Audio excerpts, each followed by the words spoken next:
Hello everyone, এটা হচ্ছে সরস্বতী পুজোর ব্লগ। একটু দিতে দেরি হয়ে গেল জানি, বাট সময় হচ্ছিল না এডিট করার, সেই জন্য প্রথমেই চলে গেছিলাম তালা প্রত্যয় দেখতে। সকাল থেকে কোনো ব্লগ করা হয়নি, বিকেলেই তোমাদের সঙ্গে ব্লগটা শেয়ার করলাম।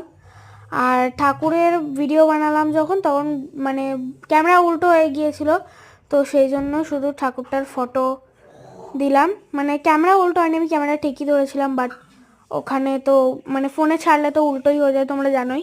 আর তারপরে স্কুলের সামনেই মেলা দেখতে চলে এসেছিলাম। মেলার ঠাকুরটা আমাদের স্কুলে সোজাসুজি হয়, ঢুকতে ঢুকতেই মেলা। আর তারপরে এই যে যেতে যেতে এখানে মাঝখানে এই ঠাকুরটা পড়ে, সেটা দেখে নিই, ক্লাবের একটা ঠাকুর। আর এখানে অনেক হ্যান্ডমেড জিনিসও বসেছিল। আর এটা হচ্ছে ময়ূরের প্যান্ডেল করেছিল। যখন স্কুল হতো না, আমি যখন ছুটি হতো তখন দেখতে দেখতে যেতাম যে এই ময়ূরগুলো সাজাচ্ছিল। তো এইরকমই দেখতাম যে অর্ধেক প্যান্ডেল হচ্ছে, আর দেখতে দেখতে আজকে ঢুকেই পড়লাম। আর তারপরে চারিদিকটা তোমাদের দেখিয়েও দিলাম। অ্যান্ড ঠাকুরটাও অসাধারণ হয়েছিল। সো আজকের এই ব্লগটা এইটুকুই, তোমাদের জন্য বেশি করতে পারলাম না। So that's it.